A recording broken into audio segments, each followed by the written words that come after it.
Title: My unfaithful wife got drunk at the party, so I decided to help her to bed.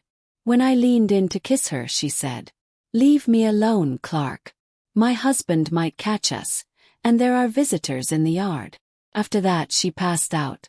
At first, I wanted to smother her with a pillow, but then I came up with a more detailed plan for harsh revenge.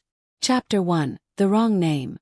The party was already coming to an end when I realized she was gone. Neighbors had started leaving with leftover drinks in their hands, tossing lazy goodbyes into the night air. Music played softly from the Bluetooth speaker on the deck. String lights swayed above the yard we had built together over 5 years of marriage. She's probably inside, just a little too drunk, I told myself. It was our annual spring gathering. Friends, co-workers, and people from the neighborhood were there. I always looked forward to it. But this year something felt different. Jenna had been acting strange for months, distant and cold. She still wore her ring and played the role of a loving wife, but her eyes no longer met mine like they used to. Still, I ignored the signs like I always did. Until that night. I found her upstairs. She was lying across the guest bed, one shoe still on, hair messy, reeking of wine and a perfume that wasn't hers. Her phone buzzed on the floor beside her. Another late-night message she forgot to silence. I bent down, picked it up, and placed it on the dresser. He stirred. "Shoo," I whispered. "It's me. I'm just going to help you lie down." She cracked one eye open, then reached out and wrapped her arm around my neck. In a clumsy half-hug, I caught her just before she slid off the bed. Then, as I gently laid her back on the pillow, she mumbled, "Leave me alone, Clark. My husband might catch us." My heart stopped. My blood didn't boil, it turned cold. She mumbled something else and then went limp. She had called me another man's name, in our home during our own party. I stood there for 5 whole minutes. No blinking, no breathing, just silence. And in that moment, something deep inside me quietly broke, for good. The man I had been, the one who forgave every excuse, who ignored every whisper of doubt. He was gone. I didn't shout. I didn't wake her. I simply walked out of the room and softly closed the door behind me. Didn't sleep that night. Instead, I sat in the dark living room. The soft hum of the refrigerator the only sound. In the silence that stretched between each tick of the wall clock, I stared at nothing, listening to my wife's drunken breathing echo faintly through the floorboards above me. Clark. She had said that name so effortlessly, yet it cut deeper than any argument we had ever faced. There was no hesitation in her voice, no confusion. That was an unfiltered confession, the kind that escapes when someone believes no one is listening and assumes they are safe. But Jenna wasn't safe anymore. The next morning I acted calm. She woke up with a hangover, confused, sluggish.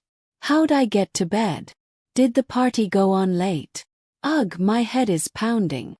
I smiled and said, "You had one too many. I carried you upstairs." She kissed me lightly on the cheek, then rushed off to the bathroom. She didn't even notice how intensely I was staring at the back of her head. And that was fine, because I was finished playing the role of the husband. Now I was taking on the role of architect of her downfall.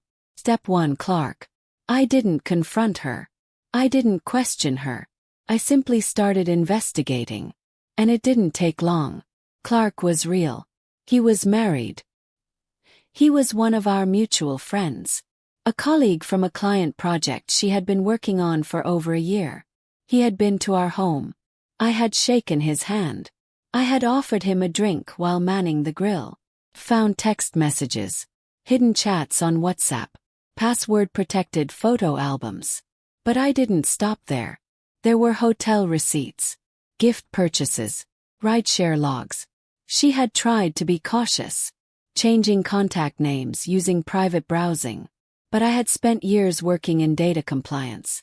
She had no idea how much of her digital life was stored in the cloud, just waiting to be retrieved and printed. Step 2: The burn file. I organized everything into a digital folder. and titled it, Her Truth. Screenshots, timelines, bank transfers, photos, even audio recordings from late-night calls. I recovered from our sync devices. I also sent a few carefully timed emails. To Clark's wife. Anonymous at first, then openly. She replied. And when she did, her words were, "You're not the only one planning a way out." Chapter 3. The fall before the public. Let's make sure they don't get to write the story. Step 3. The calm conversation. 2 weeks later, I sat Jenna down at the kitchen table. "You've seemed distant," I said gently. "Is there something you want to tell me?" She hesitated. Her eyes briefly flicked to her phone. "Work's just been stressful," she replied. "You know how demanding things are with the Simmons account, Clark's account." I simply nodded. "Of course. Let me know if I can help."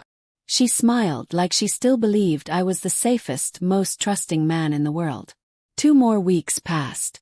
I suggested a weekend getaway. Just the 2 of us. A quiet lakeside cabin I had arranged through a friend. Private, secluded, peaceful. Jenna's face lit up. "You're really trying, huh?" she said, smiling. Smiled back. "Always." She didn't know I had already filed for divorce. On the grounds of infidelity. She didn't know the money she sent to Clark had been flagged and documented.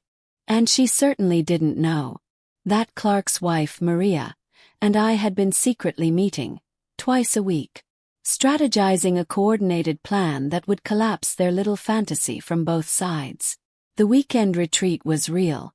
So was the cabin. But so were the microphones in the bedroom. And the hidden camera behind the living room mirror. And the text I sent from Jenna's backup phone. "He's away. Come for one night. One last time." And Clark came. Like a fool in love. I watched through the guest cabin's security feed. As he stepped inside, carrying a bottle of wine. Jenna looked shocked. "Clark, what are you doing here?" He smiled. "Didn't you text me?" She panicked, glanced around nervously. That's when the audio began. My voice through the speaker in the ceiling.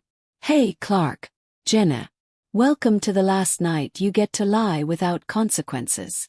He screamed. He stood frozen. I didn't storm in. I didn't need to. The footage was already being uploaded to a cloud folder.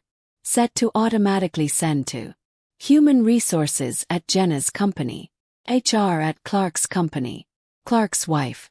Jenna's sister, her closest supporter. And our mutual friends, the ones who always thought I was too quiet, too soft. Jenna sent message after message. All saying the same thing. "We need to talk. Please, I can explain. It's not what it looks like." Blocked her. I blocked Clark too. Right after sending him a copy of the pre-signed legal complaint for workplace misconduct. With both his name and his employer listed. Maria delivered her own documents 2 days later. Divorce papers, complete with evidence I had provided. Final chapter, rebuild. They say the opposite of love is not hate. Final chapter. Rebuild. They say the opposite of love isn't hate. It's indifference. And truthfully, I didn't hate Jenna anymore. Not after the dust settled. Not after watching her life collapse under the weight of her own choices. What I felt wasn't anger, it was distance. Clean break. The kind that doesn't just end a relationship. It reshapes the person you become afterward. Her downfall came quietly at first. Then all at once. Clark lost his job. HR didn't even wait for the full complaint to go through. They reviewed archived messages, flagged questionable expense reports, and walked him out within 3 days. Maria didn't yell or cry. She served the divorce papers, packed up, and moved out that same weekend. Jenna wasn't fired, but she was asked to resign. Softly pushed out before her story brought more attention to the company. She tried to twist the truth at first. Claimed I had set her up, called me vindictive, emotionally cold. But she hadn't counted on the strength of the evidence. The clear timeline, the screenshots, the footage. People didn't believe her. She lost her job. She lost her social circle. She lost her reputation. Our divorce went through quietly. She didn't fight it. She couldn't. The prenuptial agreement, the one she once laughed off, ended up protecting everything I'd built. Kept the house, the business, car. She walked away with just enough to cover 6 months' rent in a neighborhood. She used to mock from our kitchen window. The last time I saw her was during mediation. She didn't speak, just stared at the table. I handed her a manila envelope. Inside was a single page. A printed screenshot of her, half asleep, saying Clark's name in our bedroom. She didn't open it. She didn't need to. As for me, I rebuilt. Slowly, quietly, intentionally. I didn't rush into a new relationship. I spent time in therapy, reconnected with old friends, and learned how to enjoy my own company again. It was lonely at first, but it was honest, and it was mine. Eventually I met someone, a friend of a friend. She didn't play games. No secrets, no lies. She knows everything. Because I told her. And when I finished, she looked at me and said, "She didn't break you. She revealed you. You're stronger now."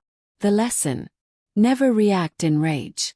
Make your move with truth, with clarity. And when it lands, look away. Don't look back. Because the best kind of revenge isn't watching someone fall. It's realizing they destroyed everything. And you're not even there to stand in the ashes with them.